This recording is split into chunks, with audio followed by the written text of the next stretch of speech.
Mrs. Camille Precce,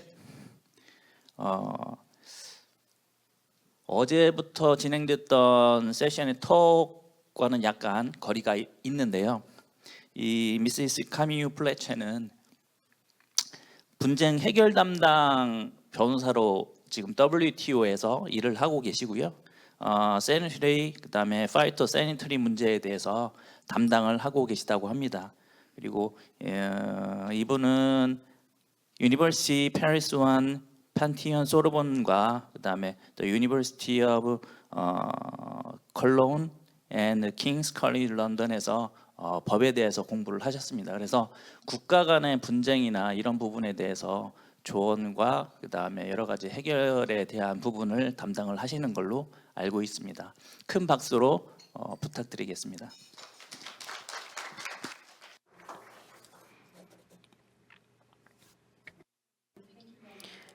네, 소개 너무나도 감사합니다. 그리고 대한민국 정부에 저를 초대해 주셔서 너무나도 감사하다는 말씀드립니다.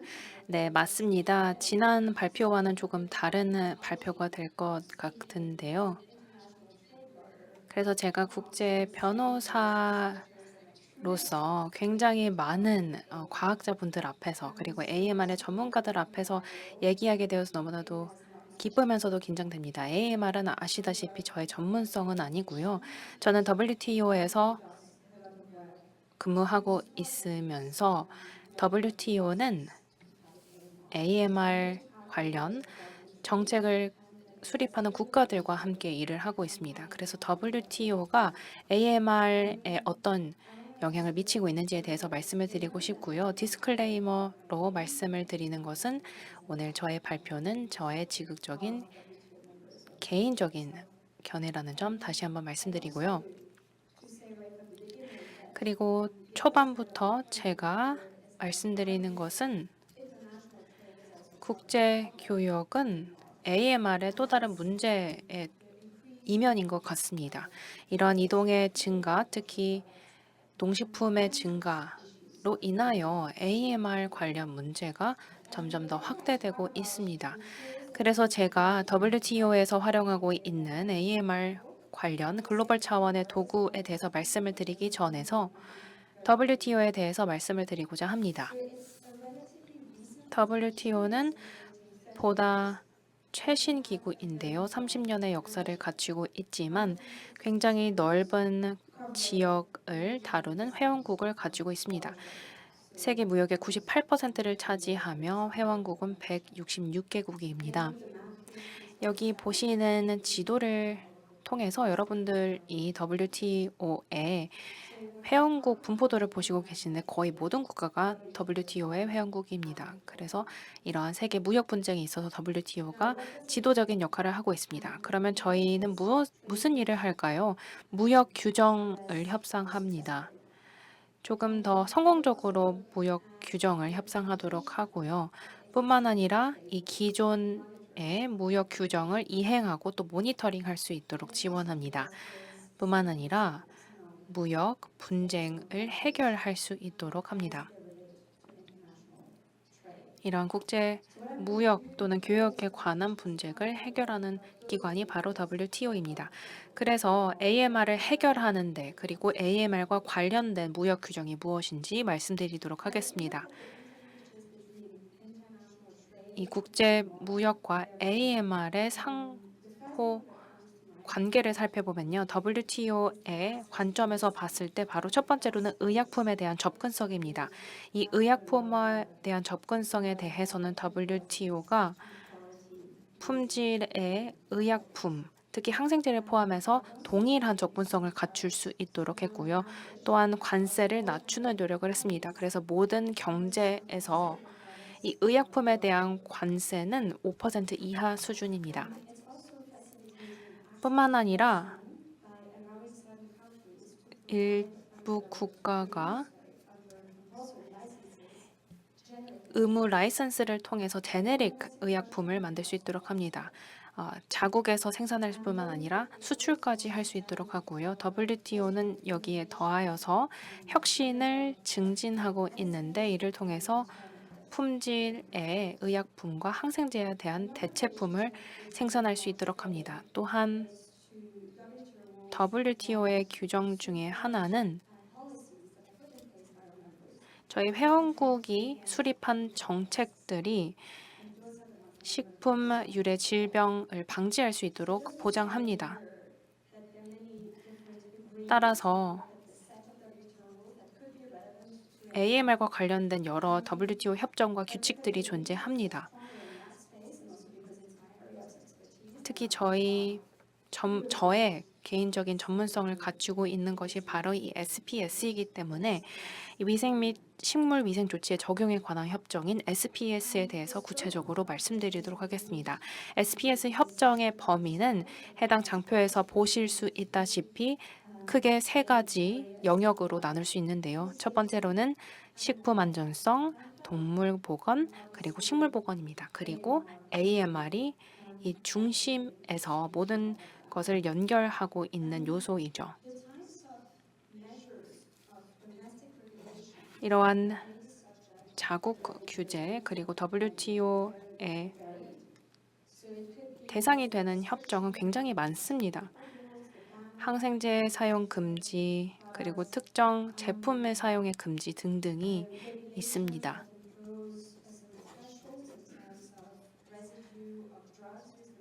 특히 동물에 사용되는 이 의약품에 대한 잔류량에 대한 한계도 규칙화되어 있고요. 테스팅 요구사항, 안전성 요구사항, 특히 대체품에 대한 대체 사료에 대한 요구사항 등이 있겠습니다. 여기서 중요한 것은 이러한 조치들이 SPS 리스크를 방지하기 위함이고 또 국제 교역에 효과적이어야 됩니다. 그래서 저희가 이러한 국제 교역에 영향을 미치는 규정들을 구체적으로 살펴봅니다. 여기 그래프를 주목해 주시면 좋겠습니다. 특히 농업 무역이 지난 몇 년 동안 점점 증가하고 있는 추세입니다. 여기서 저희가 추론할 수 있는 것은 농업 무역이 점점 더 확대되고 있는 것이고 인구가 증가할수록 이러한 무역은 더 확대될 것입니다. 따라서 WTO 협정의 대상이 되는 내국, 자국의 규정들은 훨씬 더 중요성이 앞으로도 부각될 것입니다.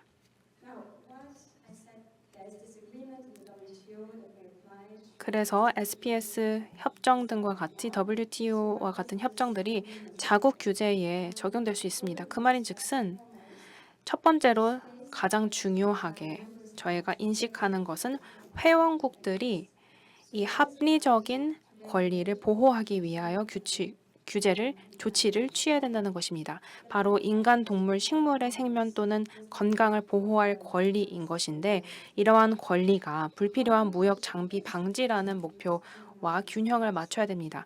이를 저희가 달성할 수 있는 것은 바로 국제 기준입니다. 그래서 자국의 조치들이 국제 기준과 부합하고 또 조화할 수 있도록 하여야만 저희가 불필요한 무역 장벽을 방지할 수 있습니다. 그래서 WTO의 규칙이 존재하는 이유는 글로벌 솔루션을 증진하기 위한 것이고 저희는 이를 국제 기준을 통해서 달성하고자 합니다. SPS 영역에 있어서 저희는 국제 기준이 특히 세계의 기구에서 개발된 기준을 참고하고 있는데요. 첫 번째로는 세계 동물보건기구 IPBC 그리고 코덱스를 참고하고 있습니다.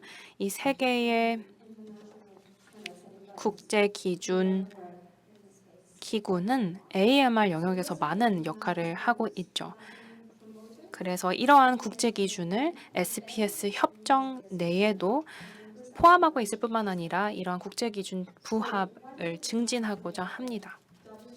그러면 WTO 규칙이 어떤 내용을 말하고 있을까요? 특히 AMR, 특히 코덱스 AMR 가이던스에서 말하고 있는 것은 회원국이 SPS 조치를 과학에 기반해야 된다는 것입니다. 이를 위해서는 SPS 조치를 국제 기준에 부합하도록 하는 것입니다. 여기에는 코덱스 기준이 될 수 있는 거고요. 그래서 코덱스 기준이 자국의 조치와 부합할 수 있도록 해야 됩니다. 만약에 이러한 자국의 조치가 국제 기준과 부합하게 된다면 일관성이 가정된다는 것이기 때문에 어디에 있던 간에 국제 기준을 준수하는 것이 중요합니다. 만약에 국제 기준을 활용하지 않는다면 자체적으로 위험 평가를 실시해야 되는데요. 이 위험 평가는 굉장히 복잡하고 힘든 과정입니다. 그리고 이런 위험 평가를 실시할 때 이미 기존에 존재하는 리스크 가이드라인들을 참고해야 됩니다. 그래서 국제 기준을 조화할 때, 자국의 조치와 조화할 때 두 가지 방법이 있습니다. 여기서 제가 강조하고 싶은 것은 코덱스 가이드라인은 다른 기준들과 함께 자발적이라는 것입니다. 하지만 국제 협정에 포함되어 있기 때문에 강화됩니다. 따라서 SPS 협정은 WTO 회원국들이 준수해야 하는 것이기 때문에 이를 통해서 저희가 국제 기준에 더 많은 힘을 실어줄 수 있는 것입니다. IPPC와 코덱스 포함입니다.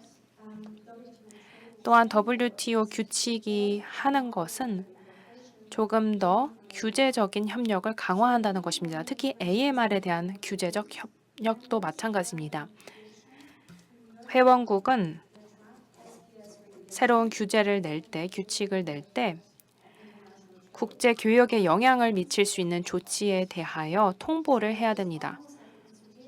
따라서 어떻게 보면 컨설테이션 절차와도 마찬가지일 것 같은데요. 규칙을 국내적으로 수립할 때 다른 국가와도 협상을 해야 된다는 것입니다. 그래서 법을 만드는 이해관계자들이 이러한 교역 파트너들에게 코멘트와 질문을 받고 그에 대한 답변을 해야 할 의무가 있습니다. 그래서 통보문의 추이를 보시면 특히 SPS 통보문은 매년 WTO에 통보되는 이러한 드래프트 규칙이고요. 약 2,000개의 통보문이 매년 오게 됩니다. 그리고 37개만 구체적으로 AMR을 다루고 있습니다. 물론 AMR을 구체적으로 다루고 있지 않지만 AMR과 관련된 통보문이 있을 수는 있겠습니다.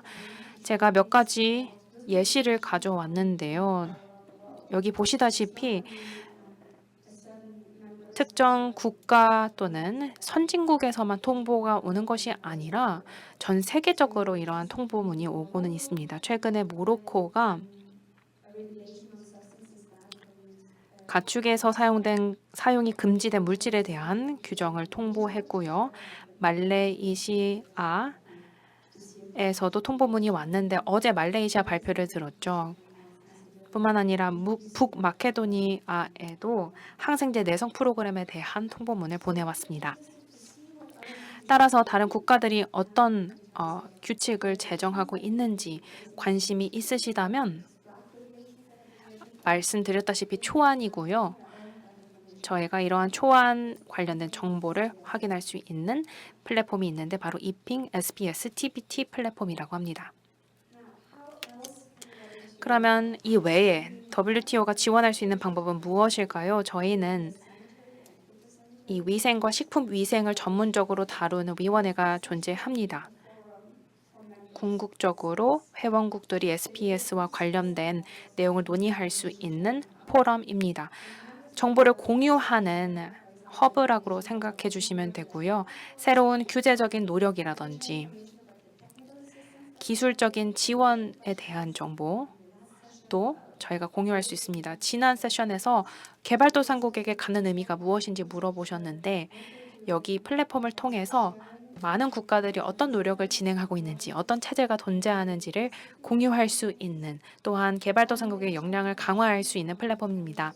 뿐만 아니라 다른 기관에 보내는 여러 기술 지원 활동들도 저희가 확인할 수 있는 플랫폼입니다. 그래서 한국 정부가 이 컨퍼런스에 대한 내용을 공유할 수 있는 너무나도 좋은 플랫폼인데요. 궁극적으로 전 세계 규제자들에게 AMR에 어떤 현황이 있는지를 인식을 개선해주는 플랫폼입니다. 마지막으로 저희가 국제 기준을 활용하는 모니터링이 있습니다. SPS 위원회에서는 코덱스 가이드라인을 어떻게 활용하고 있는지, IPPC 스탠다드는 어떻게 활용하고 있는지 등을 모니터링할 수도 있습니다. 실제로 코덱스가 가이던스를 어떻게 활용하고 있는지, 또 어떤 회원국은 부족한지 등에 대한 현황들을 파악할 수 있습니다. 그리고 이러한 지침들이 적절하게 사용되지 못하고 있다면 이 역시도 저희의 플랫폼을 통해서 인식을 제고할 수 있습니다. 마지막으로 SPS 협정에서 저희가 하는 것은 바로 무역의 이러한 긴장을 완화하는 것입니다. 앞서 말씀드렸다시피 저는 분쟁 해결 전문 변호사입니다. 저는 분쟁 해결 너무나도 좋아하는데 많은 국가들은 최후의 수단으로 이 분쟁 해결 제도를 도입합니다. 따라서 특정 규제 때문에 다른 국가의 회원국의 규제 때문에 어려움을 겪는 국가들이 분쟁을 제소할 수 있고요. 유사한 우려를 갖고 있는 국가들도 여기에 참여할 수 있습니다. 뿐만 아니라 다자적인 수준에서 글로벌 이슈에 대한 논의의 장을 펼칠 수 있습니다. 따라서 다른 회원국들과 함께 특정 문제에 대한 논의를 할 수 있다는 장점이 있습니다. 현재 저희가 겪고 있는 AMR의 우려사항, 특히 특정 현안이 있는데요. 아르헨티나와 미국이 제기한 문제이고요. 다른 국가들도 이에 대한 지지를 표했습니다. 호주, 브라질, 캐나다, 칠레, 콜롬비아, 일본, 노르웨이, 파라과이, 우루과이 등도 지지를 표했는데요. 따라서 다양한 경제의 규모를 갖고 있는 국가들이 여러 지역에서 지지를 표현했습니다. 그래서 어떤 이슈에 대한 지지를 표하고 특히 본인의 규제에 영향을 미칠 수 있는 현안에 대해서 이렇게 함께 참여하고 있다는 것을 볼 수 있습니다. 이 특정 무역 현안은 EU의 동물 의약품에 관한 법률 검토 있고요. 실제로 여러 이제 막 발효가 시작된 법률을 다루고 있는 현안입니다. 실제로 이러한 지지한 국가들은 EU가 조금 더 유연한 접근법을 통해서 이 질병을 동일한 방식으로 질병에 대한 영향을 받지 않는 국가들에게 조금 더 유연한 태도를 취할 수 있도록 하는 것이죠. 뿐만 아니라 EU가 실제로 이러한 규제에 대해서 상의를 할 것을 또 국제 기준을 도입할 것을 요청하고 있습니다. EU 측면에서만 제한적이라고 생각하는 것 외에도 전반적인 국제 기준을 고려해달라고 하는 것이죠. 뿐만 아니라 과도기 또는 이러한 전환 기간을 충분히 고려할 수 있도록 하는 것입니다. 따라서 규제 이후에 수출되거나 무역에 영향을 받을 수 있는 요소들을 고려해다는 것입니다. 현재 지금 굉장히 관련되어 있는 특정 무역 현안에 대해서 소개를 해드렸습니다. SPS 위원회와 더불어서 WTO는 다른 주요 관계자들과도 협력을 도모하고 있습니다. 두 개의 AMR에 관한 UN 고위급 회의에서 탄생한 임시 특별 AMR 기관별 조정 그룹과도 함께 저희가 협력하고 있고요. 이번 주에 2차 회의가 개최되는 것으로 알고 있습니다. 뿐만 아니라 다른 기구에서 수립하는 이 조약 또는 협정에 대한 초안 역시도 저희가 논의하고 있습니다. WHO에서 팬데믹 초약을 내놓았을 때 저희가 참여했는데 AMR은 이제 조용한 팬데믹으로 알려지고 있습니다. 따라서 이 AMR에 대한 이 새로운 팬데믹에 대한 대응을 더 잘 하기 위하여 초안이 수립되고 있습니다. 다시 한번 말씀드리지만